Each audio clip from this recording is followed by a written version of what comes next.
নমস্কাৰ আজিৰ খবৰলৈ স্বাগতম জনাইছো। হঠাৎ জট লাগিল প্ৰেম তামাঙৰ নেতৃত্বত গঠন কৰিবলৈ লোৱা কমিটিখনত। এতিয়া কি হ'ব? তেওঁৰ আগন্তুক পদক্ষেপ কিয়া হ'ব লক্ষণীয়। গুৱাহাটী উচ্চ ন্যায়ালয়ৰ বিশেষ আদালতে যোৱা 21 অক্টোবৰত অধ্যক্ষ লোকনাথ উপাধ্যায় আৰু উপাধ্যক্ষ গংগা পৌৰেল নেতৃত্বাধীন 23 গৰাকী সদস্যৰে গঠিত গোৰ্খা উন্নয়ন পৰিষদক পুনৰ বাহাল ৰখাৰ আদেশ দিয়ে। এতিয়া বিপাঙত পৰিছে প্ৰেম তামাং। পুৰণা কমিটি থাকোঁতে নতুন কমিটি গঠন কৰিলে আদালতৰ কাষ চাপিব বুলি পূৰ্বেই লোকনাথ উপাধ্যায় নেতৃত্বাধীন কমিটিয়ে লিখিত ৰূপত জনোৱাৰ পিছতো অসাংবিধানিক ৰূপত কিয় প্ৰেম তামাঙৰ নেতৃত্বত নতুন কমিটি গঠন কৰিব বিচাৰিছিল সেয়াই এতিয়া মূল প্ৰশ্ন। অসাংবিধানিক ৰূপত নতুনকৈ গঠন কৰিবলৈ লোৱা তামাং নেতৃত্বাধীন 18জনীয়া গোৰ্খা উন্নয়ন পৰিষদে এতিয়া কিছু অসুবিধাৰ যেন সন্মুখীন হ'ব সেয়া নিশ্চিত। তাৰোপৰি অহা 27 অক্টোবৰত উক্ত নৱগঠিত পৰিষদৰ অধ্যক্ষ উপাধ্যক্ষৰ লগতে সকলো সদস্যসকলে শপত গ্ৰহণ কৰাৰ দিন হিচাপে নিৰ্ধাৰণ কৰা হৈছিল বুলিও বিশেষ সূত্ৰৰ পৰা জানিব পৰা গৈছে। কিন্তু সপোন পূৰণৰ আগতেই চেঁচা পানী পৰিল নতুন কমিটিখনত।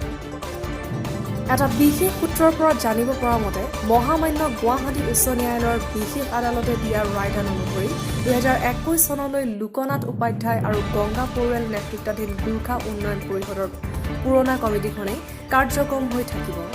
আদালতৰ এই নিৰ্দেশৰ বিষয়ে অধ্যক্ষ লোকনাথ উপাধ্যায়ে ভিডিঅ' কনফাৰেন্স যোগে আজিৰ খবৰক কি কৰে চাওক আমাৰ এই বিশেষ প্ৰতিবেদনত। নমস্কাৰ ছাৰ, মই আজিৰ খবৰৰ পৰা কৈছোঁ মৃণালী খেতিয়ৰাই। ছাৰ, আমি ইতিমধ্যে গম পাইছোঁ যে মহামান্য গুৱাহাটী উচ্চ ন্যায়ালয়ে আপোনাৰ নেতৃত্বত থকা গোৰ্খা উন্নয়ন পৰিষদৰ যিখন পুৰণা কমিটি সেইখন বাহাল ৰখাৰ নিৰ্দেশ দিছে আৰু প্ৰেম তামাঙৰ নেতৃত্বত গঠন কৰিবলৈ লোৱা নতুন কমিটিখন নাকচ কৰিছে। গতিকে এই বিষয়ে আপুনি কি ক'ব বিচাৰিব? এই বিষয়ত চমুকৈ ক'ব গ'লে হয়তো হ'ল যে আমি 16 চনত গঠন হোৱাৰ পিছত দ্বিতীয় যিটো টাৰ্মৰ আমাৰ কমিটি আছিলে সেইটো চৰকাৰে অক্টোবৰ নৱেম্বৰ কি মাহ ঠিক মোৰ মনত নাই, তেনেকুৱা সময়তে এইটো ডিজলভ কৰা বুলি অৰ্ডাৰ এটা উলিয়াইছিলে।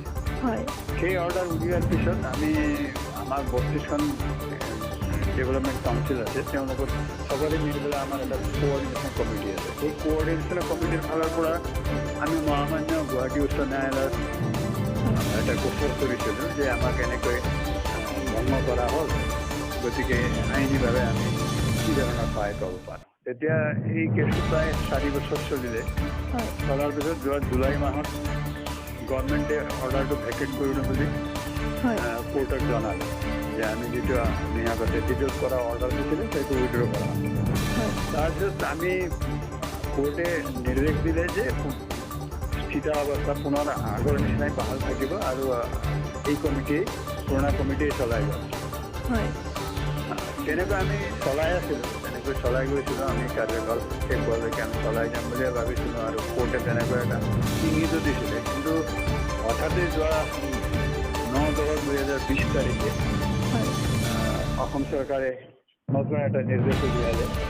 নতুন নিৰ্দেশৰ মাজত তেখেতসকলে এটা নতুন কমিটি গঠন কৰি পেলাই পুৰণা কমিটিৰ ডিজলভ কৰা হ'ল বুলি জনালে। হোৱাৰ পিছত আমি চৰকাৰক সুধিব লগা আমাৰ তেনেকুৱা অধিকাৰৰ ভিতৰতো আপোনাৰ আদালতত গ'লোঁ এই পুৰণা কেছৰ ৰেফাৰেঞ্চত যে আমি এতিয়া কি ধৰণে কৰিব লাগিব বা কি কৰি দিয়ে আইনী কি সহায় পাম।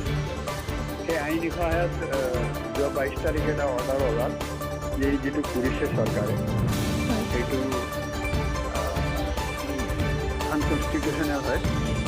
গতিকে ষ্টেটাছ কো মেইনটেইন কৰিব লাগে, অৰ্থাৎ স্থিতাৱস্থা বাহাল থাকিব বুলি তেওঁলোকে জনালে। এতিয়া কি কৰে চৰকাৰে ইয়াৰ পিছত আমি সঠিককৈ ক'ব পৰা নাই। আৰু এই নতুন কমিটি কিয় গঠন কৰা হ'ল এই সম্পৰ্কত যিটো প্ৰশ্ন আছে সেই প্ৰশ্নত আমি এটাই উত্তৰ জনাব পাৰোঁ যে আমি এই বিষয়ত কিমান জ্ঞাত নহয়। এনেই মৌখিকে 2 এবাৰ ভংগ কৰা হ'ব পুৰণা কমিটি বুলি কৈ থকা আমি শুনিছোঁ চৰকাৰৰ মানুহৰ পৰাও। হয় ছাৰ, পুৰণা কমিটিখন থাকোঁতেই কিয় চৰকাৰে নতুন কমিটি এখন গঠন কৰিব বিচাৰিছে সেয়া এতিয়া সকলোৰে প্ৰশ্নৰ বিষয়। গতিকে আমি এই বিষয়ে পৰৱৰ্তী সময়ত পুনৰ আপোনাৰ সৈতে কথা পাতিম। গতিকে আপোনাৰ বহুমূলীয়া সময় আমাক দিয়াৰ বাবে আজিৰ খবৰৰ তৰফৰ পৰা আপোনাক অশেষ ধন্যবাদ।